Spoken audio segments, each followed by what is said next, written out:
se convierten los seres humanos en lo que son? ¿Y qué son? Esa es mi pregunta. Sigmund Freud hacía preguntas una y otra vez y halló respuestas que nunca otro hombre había encontrado. Sus respuestas afectaron nuestra vida del modo más profundo y personal. Con razón o sin ella, Freud cambió para siempre su imagen.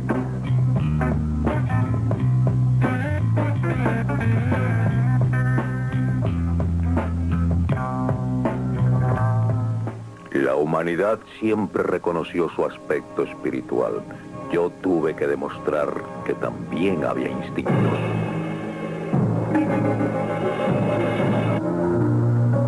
Contra la creencia del siglo XIX de que el hombre gozaba de una omnipotencia parecida a la de Dios, Freud sostuvo la realidad de la naturaleza humana, y ya el mundo nunca volvió a ser como antes.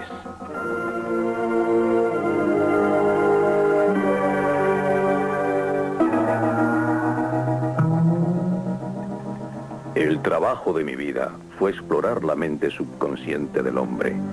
Ese revuelto mar interno de recuerdos ocultos, fuerzas primitivas y deseos en los cuales no se puede pensar. Si no comprendemos el ciego instinto de agresión y los deseos sexuales, vivimos en un mundo de ilusiones desempeñando un papel en una trágica historia de sombras. El estudio de la mente subconsciente trajo a la luz hasta el último elemento humano en nuestra naturaleza.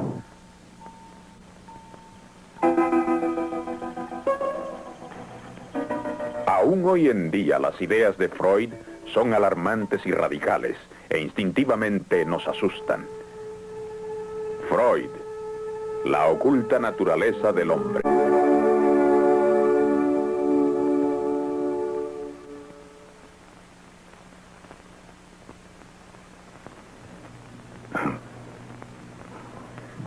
Si ustedes, señoras y señores, están ahí esperando escuchar algo sensacional o hasta procaz, pueden estar seguros de que perderán el tiempo. Me han llamado lascivo, charlatán y cosas peores, porque muchas personas le tienen miedo a mis ideas, y cuando sienten miedo, pegan duro. Pero yo sabía que estaba destinado a perturbar el sueño del mundo.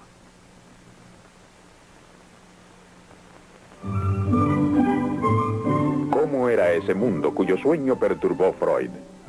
En los 50 años que precedieron a la Primera Guerra Mundial, el hombre estaba convencido de que se acercaba a su perfección final. En la nueva era de la ciencia apenas tenía dudas. Fue Sigmund Freud quien perturbó ese satisfecho optimismo. En Viena, la ciudad donde nació Freud, reinaba tanta satisfacción propia como en cualquier otra de Europa. Él pertenecía a una familia judía de la clase media. Hasta aproximarse a los 40 años llevó una vida bastante convencional. Como médico, se dedicó al estudio del sistema nervioso y se convirtió en la mayor autoridad europea en parálisis infantil.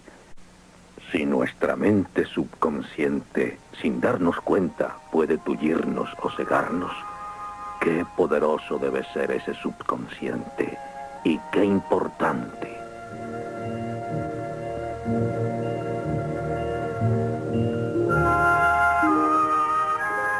Y Freud empezó su viaje para explorar la mente subconsciente, la mente que el hombre no conocía. Pero al principio el viaje fue muy penoso.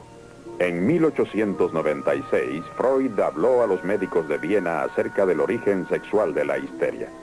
Reinó el silencio. Fue como si hubiera un muro a mi alrededor. El presidente fue breve. Parece un cuento de hadas científico, dijo. Luego empezaron las insinuaciones acerca de mi moral. En ese tiempo estaba seguro de que mis pacientes eran presa de recuerdos penosos reprimidos en su subconsciente y También estaba seguro de que esos recuerdos reprimidos eran sexuales, casi siempre acerca de la seducción de una niña por su padre. El doctor Breuer no quería aceptarlo. Otros doctores, los más benévolos, me desdeñaron y yo quedé solo. Luego vino una gran desilusión. Después de meses y meses de entrevistas, comprendí gradualmente que las historias de mis pacientes acerca de las seducciones eran casi siempre un invento. Eran fantasías solamente. Eso destruyó mis atrevidas teorías. Pero hay cierto patrón en la locura. La mente siempre tiene un propósito. Buscando esos propósitos, Freud miró dentro de su propio subconsciente. En esa época le temía la muerte, a los viajes y a veces hasta a cruzar la calle. Era víctima de las mismas fuerzas neuróticas que sus pacientes. Eso le dio base para sus estudios. Sin embargo, se había dejado engañar por falsas historias de seducción infantil. ¿Debía abandonar sus estudios? Ese fue un momento decisivo en su vida y en su carrera. Aún se hizo otra pregunta más profunda. ¿Cuál es el propósito de esas fantasías de seducción?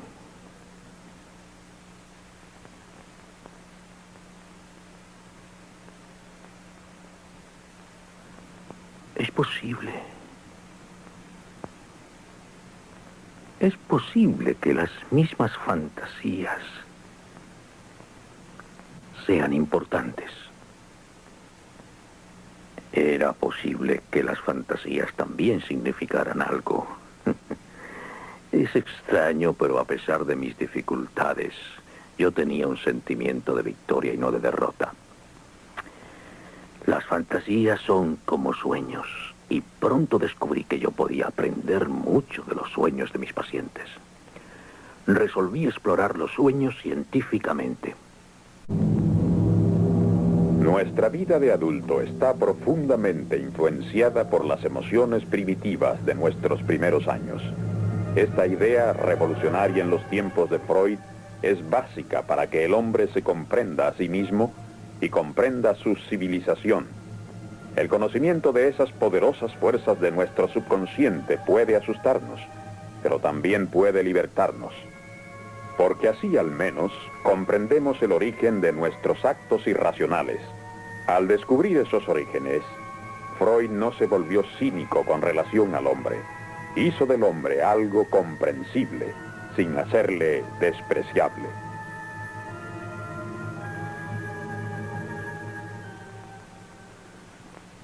Yo no tengo consuelos que ofrecer, ni esperanzas.